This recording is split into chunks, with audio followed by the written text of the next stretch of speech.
Hi everyone, welcome back to Prep with Sid, where we break down technical interview topics step by step and focus on the thinking behind the solution. In the previous video, we designed an e-commerce data warehouse using Kimball four-step process. We selected sales as the business process, declared the grain, identified the dimensions and facts, and built a star schema around fact sales. During that video, I mentioned that dimension attributes can change over time and that I would cover slowly changing dimension in a separate video. So in this video, we'll continue with the customer dimension and understand how slowly changing dimension type 2 preserves historical changes in a Kimball star schema. We'll walk through a practical customer example, understand how surrogate keys and effective dates work, see how facts connect to correct historical dimension record, and finally review the loading logic and important data quality checks. Let's get started. A dimension contains descriptive context, and that context changes over time.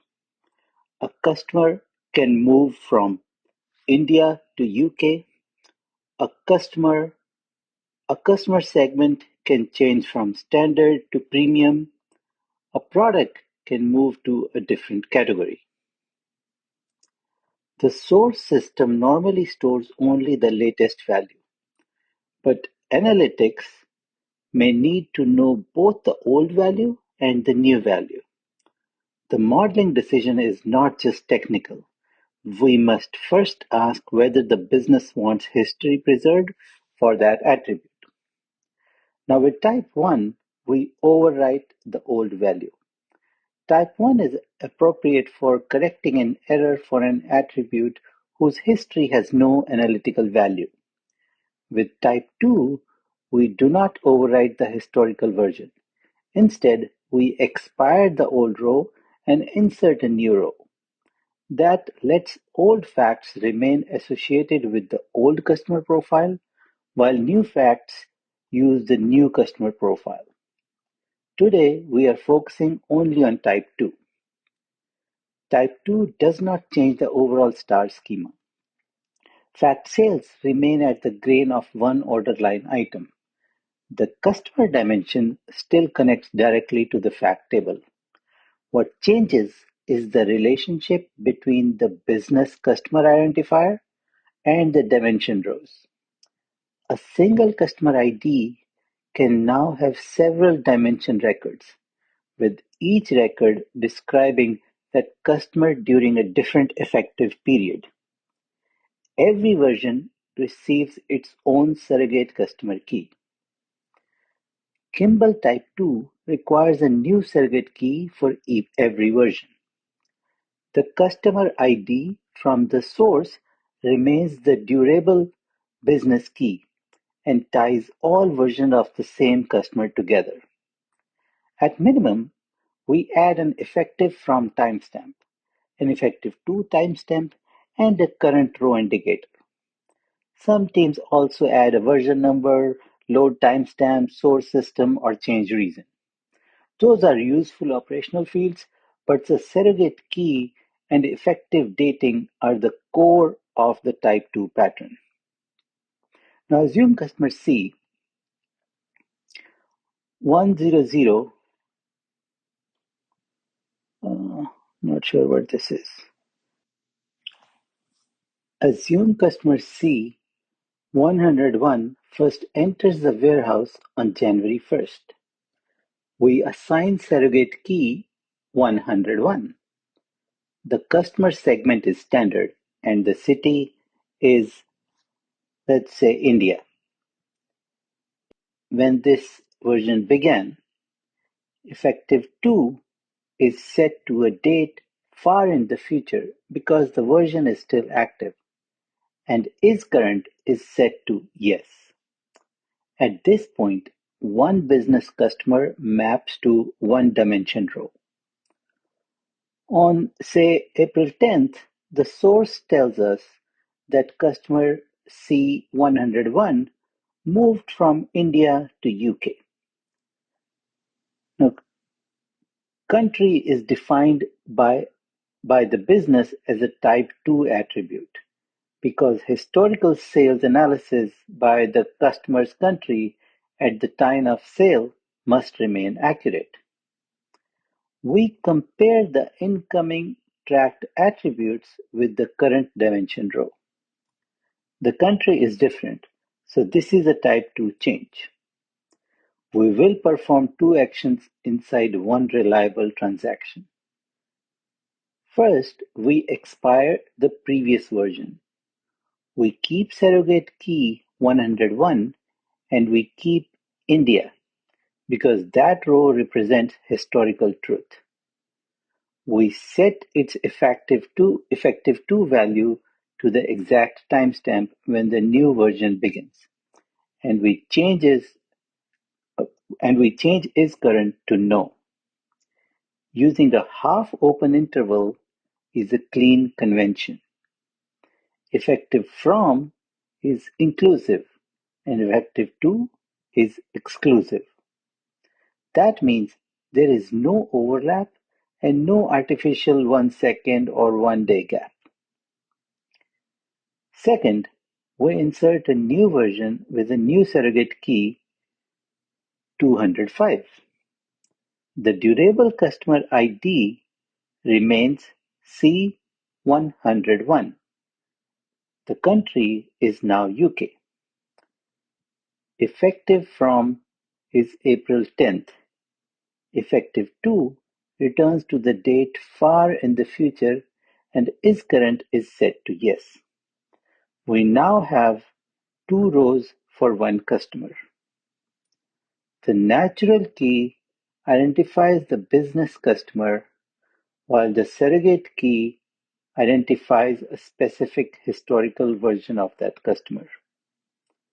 Think of the two rows as non-overlapping time windows. Key 101 is valid from January 1st up to but not including April 10th. Key 205 is valid from April 10th forward. For every point in time, exactly one dimension version should be valid for customer C 101. That single rule makes point-in-time lookup predictable and gives a strong data quality test for overlapping records, unexpected gaps, and duplicate current records. The fact table stores the customer key, not the customer ID. A March sale happened while the India version was active, so it references key 101. A May sale happened after the customer moved, so it references key 205. Historical fact rows are not updated when the dimension changes. This is the central Type 2 behavior. Facts remain connected to the descriptive profile that was valid when the business event occurred. The reporting query remains simple. We join fact sales to dim customer using the surrogate key and group the results by country. Sales that occurred before April 10th roll up under India. Sales that occurred after the move roll up under UK. This is often called an as-was view because it reports facts using the attributes that were true at the time. We do not need complicated date logic in every business query because the ETL process resolved the correct dimension key when loading the facts. A reliable Type 2 load follows a clear sequence. First, deduplicate the incoming source so each customer has one intended state for the change timestamp. Next, find the current dimension row using customer ID and is current. Compare only the attributes governed by the Type 2 policy. For changed customers, expire the current row and insert a new version. Insert brand new customers directly. Finally, load facts by resolving the dimension version whose effective window contains the event timestamp. Change detection should be deterministic and null safe. You can compare each tracked column with explicit null handling or calculate a hash across the type 2 attributes. Do not include operational columns such as ingestion timestamp in that hash. Those columns change with every load and would create unnecessary dimension versions. Also, normalize the values before comparing them. For example, trim white space and apply agreed casing rules so formatting noise does not appear to be meaningful business change. The expire statement updates only the current row for customers whose tracked attributes changed. Effective to is set to the incoming change timestamp and is current becomes false. Protect this step with the uniqueness test that guarantees at most one current row per customer. Run the expire and insert steps in the same transaction, or use a warehouse-supported atomic pattern. Otherwise, a failure could leave a customer without the current version. Next, insert both brand new customers and new version of changed customers. Generate a new surrogate key and carry forward the complete current attribute set, not only the fields that changed. Set effective from to the business effective change timestamp when the timestamp is trustworthy. Otherwise, document whether you are using the source update time or the warehouse load time. The selected timestamp semantics must be consistent because they determine which dimension version receives each fact. When loading fact sales, join the source customer ID to the dimension business key and place the order timestamp inside the dimensions effective window. The result is the correct customer surrogate key. Notice that we do not simply join to the row where is current equals true. That would incorrectly attach an old sale to the customer's latest profile. The fact must use the dimension version that was valid at the time of the business event. Real data pipelines receive data late. A late arriving fact is straightforward if the historical dimension windows are already correct. We resolve the surrogate key using the event timestamp. A late arriving dimension change is more difficult because it may belong inside an existing effective window and require that window to be split. If the customer is not yet known, use an explicit unknown dimension member rather than a null foreign key. Also, define a process to restate the fact when the customer record arrives.